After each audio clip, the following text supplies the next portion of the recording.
안녕하십니까. 라이브러리에서 온 엘빈입니다. 지금 고등학교 3학년입니다. 10년 전에 엄마랑 같이 왔었고 동생은 여기서 태어났습니다. 중학교 때부터 본격적으로 축구를 시작했습니다. 안녕하세요. 저는 중앙대학교 사회학과에 재학하고 있는 용호 블레싱 그레이스라고 합니다. 저는 2살 때 엄마와 함께 토고에서 한국으로 와서 이제 유치원, 어린이집, 이제 초중고 다 한국에서 다녔고. 안녕하세요. 저는 무비나입니다. 러시아 국적이며 나이는 21살입니다. 2017년도에 가족과 함께 한국에 왔습니다. 안녕하세요. 저는 동국대학교를 다니고 있는 기프트입니다. 국적은 나이지리아입니다. 안녕하세요. 저는 몽골에서 온 32살 강태환이라고 합니다. 5살 때 어머니랑 같이 한국에 왔고 경기도 공포에서 초중고등학교를 졸업했습니다.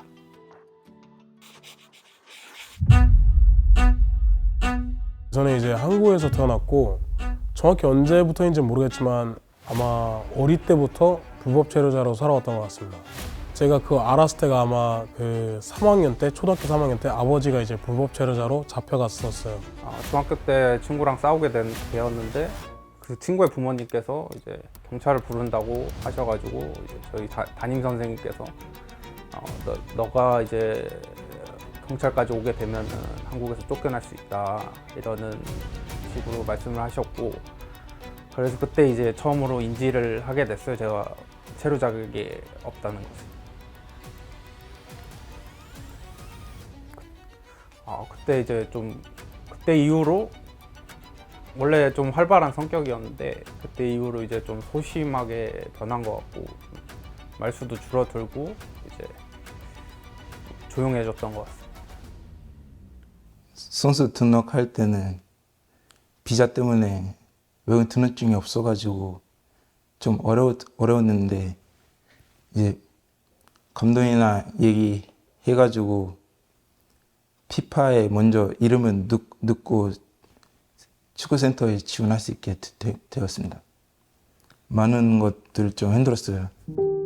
저희 어머니가 이제 아버지가 가시고 나서 이제 원래 집안일을 하던 사람이었는데 이제 아버지가 가시고 나니 저랑 제 남동생을 챙겨야 해가지고 공장에서 이제 일을 하게 됐어요. 근데 그렇게 공장에서 일하다가 이제 어머니가 다치셔가지고 본국으로 가셨는데 그게 이제 한 고1 딱 중3 졸업하고 나서 그때쯤 가셨던 것 같아요. 이렇게 힘들게 살 거면 다 같이 가는 게 낫지 않나라고 생각을 했었는데 저한테 선택권은 없었으니까 부모님 말 들었죠. 그래서 한국에서 쭉 계속 있었습니다. 지금까지. 이제 고등학교를 졸업하고 나서 친구들이랑 모임을 갖게 됐는데 친구들은 다 대학교 들어가고 저는 이제 그때 이삿짐 일을 하고 있었습니다. 근데 친구들은 이렇게 다 여자친구들도 생기고 이제 양복 멋있게 입고 막 이렇게 하는데 저는 이삿짐 일을 끝나고 와가지고 막 반바지에 반팔이었는데 여기저기 다 멍들어 있고 옷은 꾀재재하고 막 먼지도 막 여기저기 묻어 있고 했는데 그때 이후로 이제 친구들도 안 보게 됐고 아는 사람의 소개를 받아서 이제 어느 공장에 다 취직하고 거기서 8년 정도 일하게 됐습니다. 항상 집에만 계속 있었던 것 같아요. 체류자가 없는 동안은. 한국에 처음 와서 고양시에 있는 초등학교를 다녔습니다.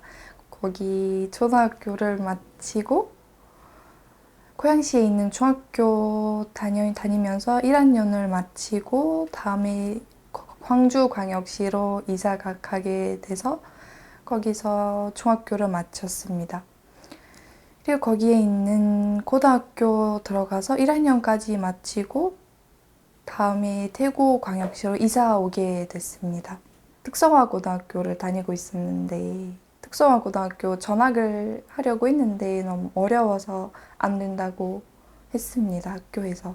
그래서 그만두게 됐습니다. 학교를 그만두게 됐지만 이제 IT에 관심이 있어서 계속해서 IT 공부를 했습니다. 학교를 안 다니는 동안에. 하면서 지금 풀스택 개발자가 된 상태입니다.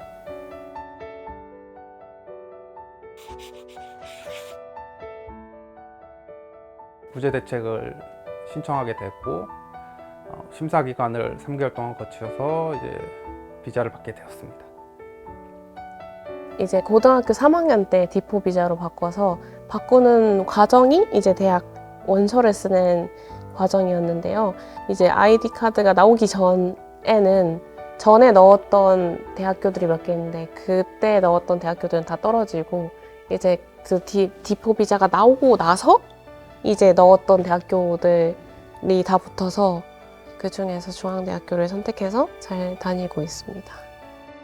외국 인터넷줄을 얻게 되는데 이제 대학교를 좀 더 쉽게 갈 수 있고 그래서 첫 번째는 한양대를 썼고 동국대도 썼고 승시대도 썼습니다. 비자가 없었으면 저도 어떻게 됐을지도 몰랐어요. 비자를 받으면서 이제 원래는 못했던 것들을 많이 할 수 있었어요. 원래 대학교도 못 갔었다고 들었는데 비자를 받고 나서 이제 제가 원하던 대학교를 들어갔고 제가 지금 하고 있는 직업도 계속 하고 그 배우랑 모델도 하고 있어서 저는 너무 좋았어요.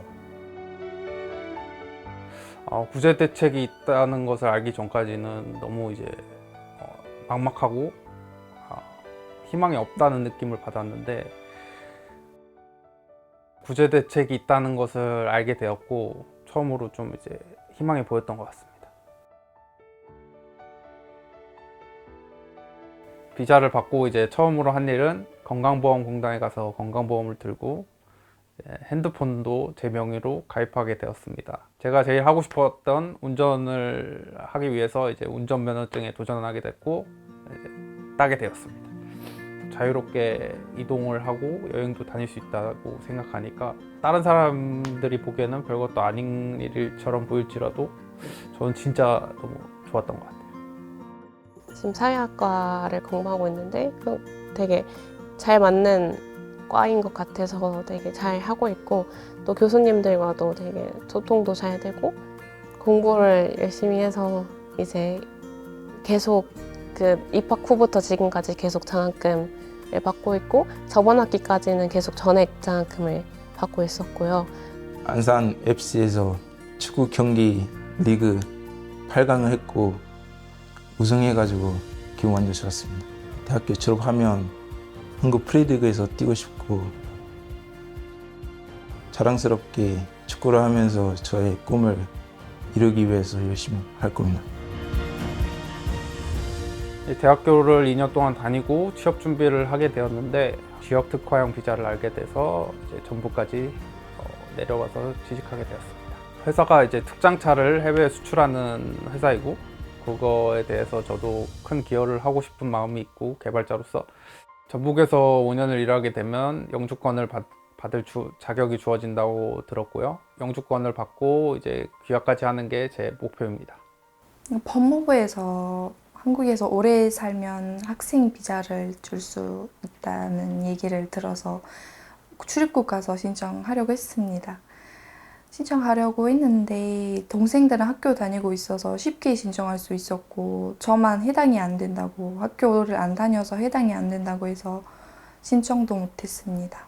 지금이라도 고등학교 들어가서 신청할 수 있냐고 물어봤더니 거기 직원이 이제 고등학교 들어가도 소용없다라고 하고 그냥 이제 성인이 됐으니까 부모님이랑 같이 살 필요도 없다면서 이제 자기 나라로 가서 살아라고 이제 한국에서 더 이상 있을 수 없다고 했습니다. 그래서 너무 되게 상처를 받았습니다. 이제 만약에 학교를 다닐 수 있게 되더라도 출입국에서 이제 학교 다녀도 소용없다 나가라고 하고 있기 때문에 이제 앞으로 어떻게 할지 걱정스럽습니다.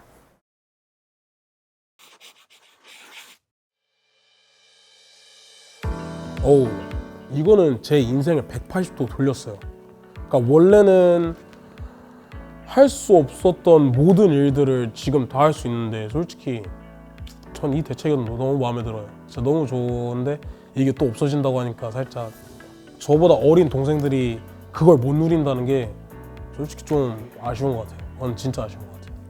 이 구제 대책이 애초에 이거의 취지 자체가 아이들의 교육권을 보장하기 위해서 시행됐다고 알고 있습니다. 그래서 그런 아이들이 정말로 이제 자기의 발전을 위해서, 자기의 꿈을 위해서 집중을 하려면은 이런 구제 대책이 계속 이어져야 아이들이 좀 더 넓은 시야로, 좀 더 긴장감 없는 그 과정 속에서 다양한 시도를 해볼 수 있지 않을까라는 생각이 들고, 이게 솔직히 어른한테도 되게 버거운 문제고 어른한테도 힘들고 어떻게 해야 될지 모르는 문제들인데, 그 문제가 아이들에게까지 가는 거는 너무 가혹하지 않은가라는 생각이 듭니다.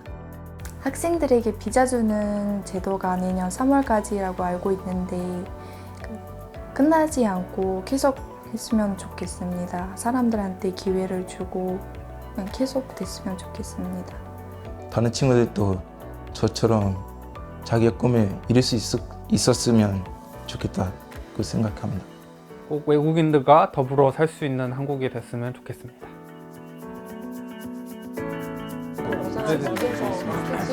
모든 동생들은 알고 있습니다. 그래서 그런 아이들은 정말로